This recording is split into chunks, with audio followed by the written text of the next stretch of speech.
Olá, seja bem-vindo a esse vídeo e hoje eu quero fazer uma análise desta polêmica abertura para os Jogos Olímpicos na França 2024, com a polêmica, dessa cerimônia aí, fazendo referência à última ceia de Cristo, com ali na mesa sentados vários drag queens, representantes do público LGBTQIA+, e também com um beijo gay que foi noticiado inclusive pelo G1, onde eles representaram ali também, dentro dessa encenação, teve ali um beijo gay e que irritou a extrema direita, os religiosos, Então essa confusão. Então eu quero fazer uma análise do ponto de vista tanto da parte analítica, comportamental, mental, como psicanalista, como professional coach e como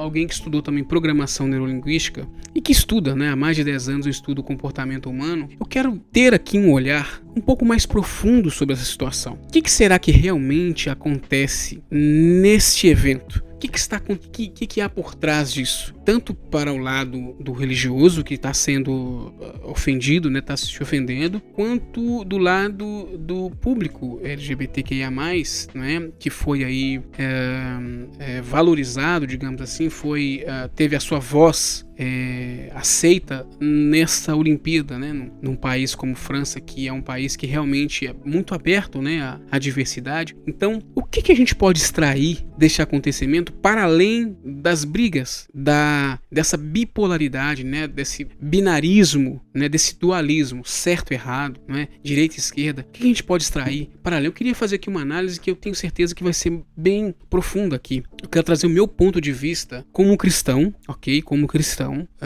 desde os 13 anos, então isso já vai 28 anos, e também como um profissional da terapia, do comportamento humano, do treinamento humano. O que será que está por trás disso? Então, o primeiro ponto que a gente precisa entender é que, sim, a intenção da mensagem entregue por parte do público LGBT e da organização também das Olimpíadas, era mandar uma mensagem, não é? E sabiam que ia mandar uma mensagem. E claro, o público do outro lado, vamos colocar assim como uma guerra, do outro lado, ia entender como uma mensagem, como uma provocação, como um ato polêmico. Isso é a primeira coisa. Claro, isso é óbvio. Ia fazer um barulho, Então a primeira coisa que a gente se pergunta é: um cristão deve se ofender com isso? É a primeira pergunta que a gente faz. Será que um cristão deve e precisa se ofender e se levantar? É a primeira coisa que a gente deve se perguntar, não é? E, acima de tudo, a gente precisa entender que, do lado de lá, eu quero fazer uma análise do público LGBTQIA+,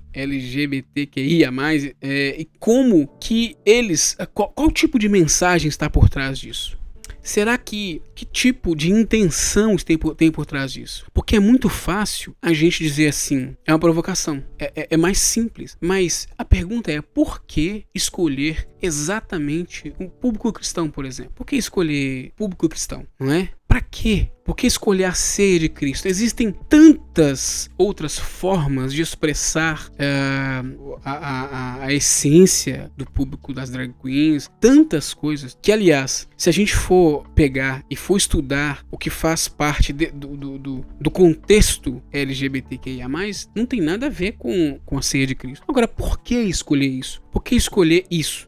O que motiva? O meu ponto aqui é o que motiva. Entenda que eu vou fazer a análise dos dois lados. Tanto do público, o que motivou eles, e qual que é a mensagem que eu analiso estar por trás, ok? Como também da parte que se ofendeu, não é? Então, mas para além do que se ofender aqui. E por quê? Mas primeiro eu quero entender o que leva o público LGBTQIA+, a produzir esse tipo de mensagem. E não só nesse momento, mas em muitos outros momentos. A gente sempre vê aí nas notícias, ao longo dos anos, outras mensagens, outras ações, outros atos do público LGBTQI em protesto ao público cristão, à religião cristã. E não só nessa parte, mas nesse momento, mas nos outros momentos. O que leva eles a produzir isso? Gente, atenção. Como eu disse, é uma análise isenta. Vocês vão ver que eu vou aprofundar. Vocês vão ver que eu vou olhar para um pouco do que está por trás. Eu, como psicanalista, eu não olho, nem devo olhar uma ação do ser humano só como uma ação em si. Sempre tem algo por trás. Sempre há algo que está por trás daquela ação. Sempre.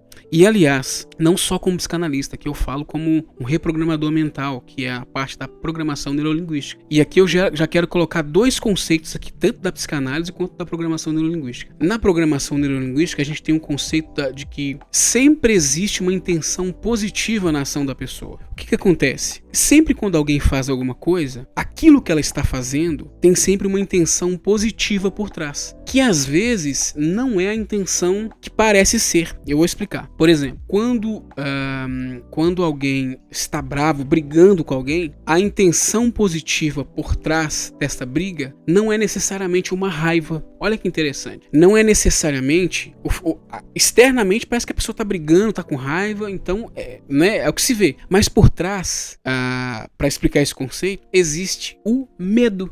Eu sempre falo que quem bate primeiro tem mais medo. Ou quem tem mais medo, quem bate primeiro, quem agride primeiro, quem avança primeiro. Eu sempre brinco que o animal que avança mais é que mais tem medo. Por quê? Porque por trás da intenção de brigada, dando exemplo aqui, existe o medo da pessoa ser atacada. Então, para explicar esse conceito da intenção positiva, para além do gesto de fazer esse ato, de chamar a atenção, de gerar essa polêmica, por trás existe uma intenção, que essa é a primeira coisa. Falando da área da psicanálise, a gente pega, por exemplo, os conceitos de Freud, ele vai falar sobre o conceito do inconsciente, que, resumidamente, para não delongar, é que a ação do consciente, apesar dela mandar uma mensagem, no inconsciente existem outras demandas, outras necessidades que nem sempre tem a ver com a mensagem que está sendo entregue, entendeu? Então, dado esse pano de fundo que aqui sobre a intenção que eu vejo, que eu analiso por trás de todos esses atos polêmicos do público LGBTQI, sobretudo esse agora, o que eu vejo nisso? Eu vejo como um grito de ajuda, um grito de reconciliação. Não, Lucas, mas que viagem é essa? Você tá querendo chegar? Gente, sempre o ser humano encontra formas diferentes para passar uma mensagem de uma necessidade que ele tem. O que eu quero dizer com isso?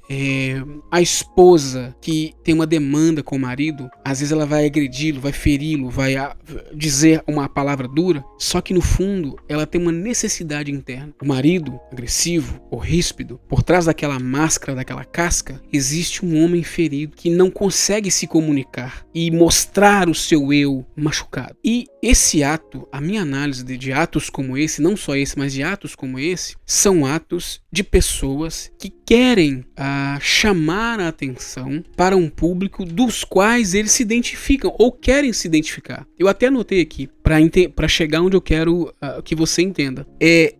Porque, olha só, eles poderiam, o público LGBTQIA+, assim como outros públicos, poderiam simplesmente viver a vida deles. Viver a vida, viver a felicidade, a alegria, a diversidade, viver todas as experiências, que é muito peculiar do público LGBTQI, né? Desculpa eu errar aqui. São muito criativos, são muito diversos, eles produzem muito conteúdo, produzem uma criatividade muito extensa, sexual, artística, e eles poderiam facilmente viver uma vida que seria para além do cristianismo, para além dos dogmas cristãos. Agora, por que essa fixação, essa necessidade de chamar a atenção do público cristão? E olha que eu sou cristão, eu estou defendendo aqui, veja que vários momentos eu vou parecer defender um lado e defender o outro, mas não, eu estou fazendo uma análise técnica, porque eu estou olhando por trás do ato, assim como eu vou olhar por trás do ato cristão, do outro lado. Então preste atenção. Então qual que é a necessidade que um gay, uma lésbica, alguém do público LGBTQIA+, aí entra as drag queens, entra né, toda a diversidade inserida no público. Por que tem a necessidade de atingir, vou colocar entre aspas, chamar atenção, chamar a atenção? Por quê? Porque eles precisam fazer parte da religião. Eles não querem se desconectar da religião. Eles se sentem parte do cristianismo. E por isso, é como se fosse, por isso que eu coloquei o exemplo aqui, é como se fosse um filho chamando a atenção do pai. Existe uma coisa que acontece, um fenômeno que acontece no adolescente, e existe até artigos para isso, artigo científico, que é quando o adolescente, ele faz uma coisa oposta a uma ordem do pai, em oposição. E por que isso? porque ele precisa provar o ponto dele. Mas no fundo, ele não faz por vontade própria, faz para que ele precise validar o ponto em oposição ao pai. Então, é minha análise, quando eu vejo o público LGBTQI fazendo atos como esse, dos muitos que já foram feitos, de colocar, de uma exposição de um homossexual na cruz, ou seja, usando os símbolos cristãos para chamar a atenção, eu vejo uma necessidade de identificação com o público cristão. Eu vejo pessoas que não querem se desligar da imagem cristã, que não querem se desconectar do Cristo, dos símbolos cristãos e, em ato de rebeldia, em ato de chamar a atenção, querem desafiar esses elementos, como foi feito nesta cerimônia de abertura. O que é esse ato? E aqui não tem julgamento de ser bom ou ruim, atenção, preste atenção, não tem julgamento de que é mal, é ruim. Eu vou dizer até no final que eu me ofendo zero, mas eu que tenho a minha mentalidade que eu vejo por trás. Eu me ofendo zero como cristão, zero, cresci na igreja, eu ofendo zero. E por que eu ofendo zero? Porque eu sei que no fundo não é um ato contra Deus, não é. Deus está lá no trono dele e, gente, se pouco se importa com isso. Porque eu sei que ele, no fundo, ele enxerga a dor da necessidade de chamar a atenção, de gritar por amor. Eu até acho que é um grito por amor, eu acho que é um grito para que o outro lado veja, olha, se importem. Por que eu vejo por isso? Porque seria muito fácil. Presta atenção, um ato de alguém que não se importa com a religião do outro, no caso cristão, é ignorar, é viver a vida. O maior ato que um público LGBTQIA+, vai fazer, mostrando que ele já não se importa mais com o cristianismo, que não quer nem saber, e que tudo que eu tô falando é mentira, é ignorar. Seria eles nunca mais falarem do cristão, nunca mais, vai viver a vida deles. Como alguns ateus, por exemplo, que acham que os cristãos são malucos, sei lá. Agora, o maior ato, presta atenção, isso aqui é muito psicológico, isso aqui é muito profundo, porque parece contraditório, mas não é. O maior ato de amor aos cristãos, à família dos cristãos, que a maioria do público LGBT saiu de um público cristão, são de berço cristão. Essa que é a crítica. O maior ato de amor, a maior prova que eles têm amor e estão conectados a essa imagem do cristianismo e dos que representam, é falar disso, é mencionar, é gerar polêmica. Gente, presta atenção. Aquilo que a gente mais ama parece que é o que a gente mais odeia, mas não é. Você quer ver uma pessoa que odeia alguma coisa, ela ser indiferente àquilo. Isso é odiar. Mas quando você briga, xinga, o hater, por exemplo, o alvo do hater é o que ele mais ama. Se você vê um hater xingando alguém lá, falando de alguém, significa que ele ama aquilo, ele quer ser aquilo, ele se identifica com aquilo, em algum nível. Em algum nível inconsciente, ele se importa com aquilo. Agora, quer ver uma pessoa que odeia, que não tá nem aí pra aquilo? Ela nem fala, ela vive a vida dela. A maior prova de que a vida dela é maravilhosa e de que ela não precisa daquilo pra viver mais, é nem falar sobre aquilo. Vou viver outra coisa, vou viver outra religião, vou viver outra coisa. Viver outros fundamentos, outra filosofia, como tem o budismo, que é uma filosofia, né, não é uma religião. Eu passo a não acreditar naquilo e eu me identifico com outras coisas e fico indiferente àquilo. Agora, quanto mais eu falo, mais eu tô sempre tocando, eu quero contradizer, eu quero me opor, quanto mais eu me importo. Então a análise, que talvez a maioria das pessoas não entendam, isso é uma análise muito profunda. E essa análise aqui, ela serve pra quê? Agora eu vou falar do outro lado. Por que eu tô falando isso? E depois eu vou dar uma conclusão final. Qual que é o outro lado? Eu como cristão agora, vou dizer.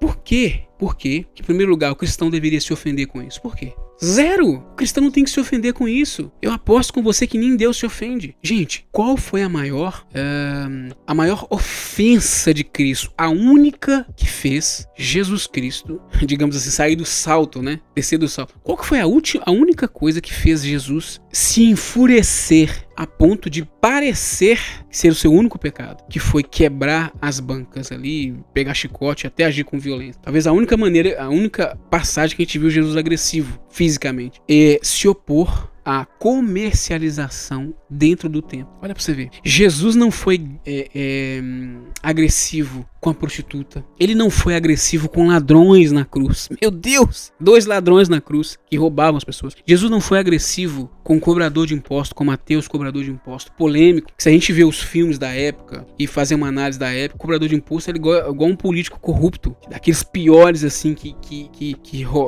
a Roma impunha muito, né? E Mateus, por exemplo, ele era um judeu que servia a Roma. Então era assim, era para se odiar. Não se ofendeu, não odiou. Pelo contrário, foi um dos discípulos de Jesus. Pelo amor de Deus. E quantos outros casos? Mas ele sempre ficava bravo com os fundamentalistas religiosos. Gente, eu sou cristão. E se eu falasse de onde eu já fui, eu continuo sendo, né? Mas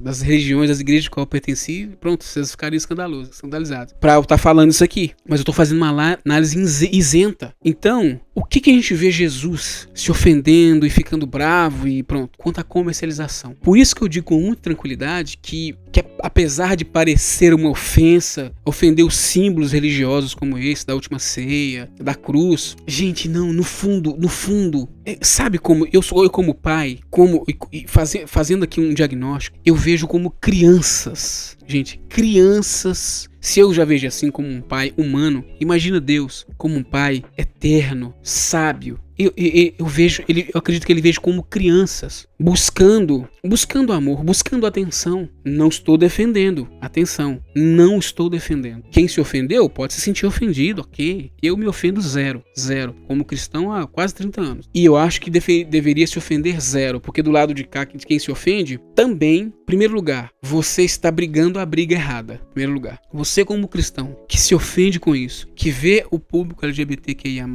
com esse olhar, você está brigando a briga errada. A briga que você deveria brigar não é essa briga. Deveria ser uma briga silenciosa que acontece todos os dias dentro de casa. E eu como cristão, como pai, como terapeuta, como analista comportamental, eu digo pra você, a sua briga, a sua guerra não tem que ser essa lá. Esqueça. Lá não é o perigo. E eu sou capaz de apostar aqui, se eu pudesse apostar. Assim como dentro das prisões nos Estados Unidos foi feita essa pesquisa, dentro das prisões dos Estados Unidos, a maioria, se eu não me engano, é em termos de 80% das pessoas que estavam presas são pessoas que vieram de famílias cristãs dos Estados Unidos. Assim como essa pesquisa, se fizermos uma pesquisa nas pessoas que fizeram esse ato, nas pessoas que estão nas paradas gay, nas pessoas que estão fazendo esses atos que são polêmicos e são, né, que está gerando essa polêmica, tenho certeza, no mínimo 60% a 70% vão vir de famílias cristãs, que não estou dizendo que deveriam defender e tudo mais.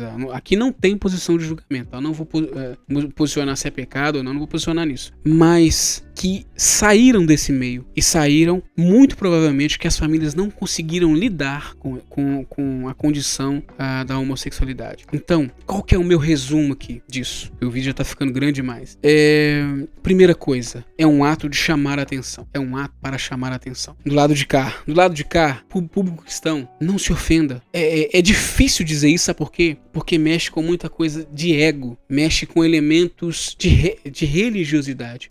O ser humano e as crenças do ser humano estão para além daquilo que é bíblico. Assim como na época de Jesus, assim como na época de Moisés, o ser humano produz muita religiosidade. E se ofender para símbolos, pequenos símbolos como esse, simboliza, mostra que a gente está mais preocupado com símbolos, com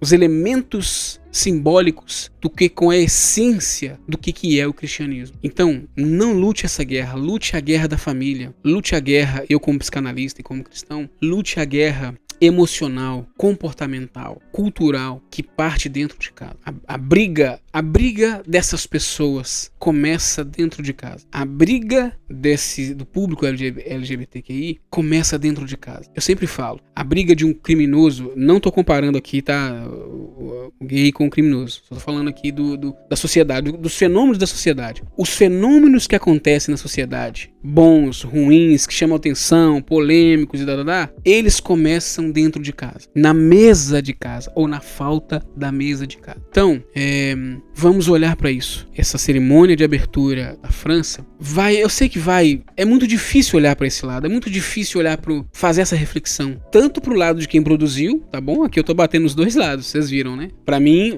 é uma infantilidade, para mim é trauma que tá falando, eu sempre olho isso. Para mim, do lado de quem produziu isso, esse ato, né? Quem tá falando é um trauma, ali tá gritando um trauma, tá gritando uma dor emocional, tá bom? E do lado de cá, do cristão que se ofende, que faz essa briga, que é uma extrema direita, é uma ofensa que você deveria rever qual ofensa que você realmente está levando para si. Porque quem tá lá fora fazendo isso, certamente saiu de dentro. Eu falo como cristão, falo como pai, como psicanalista, como professional coach, como especialista em programação neurolinguística e um amante de estudar tanto a parte comportamental como a parte teológica também. Então, vamos olhar para outros lados. A briga não é aqui em cima, a briga é por trás. Ela é mais profunda e requer uma conciliação mais profunda de ambas as partes. Essa é a minha análise que eu faço sobre isso, sobre essa situação aí, sobre esse acontecimento, sobre todos os atos que envolvem polêmicas do público LGBTQIA+, e do outro lado, o público cristão. Tá legal? Essa é a minha análise. Um grande abraço. Qualquer dúvida, deixa aqui um comentário que a gente vai falando. Grava outro vídeo para ver se eu me expressei, se vocês entenderam aquilo que eu quis dizer. É muito profundo, não dá para falar num vídeo. Aqui eu tô falando sobre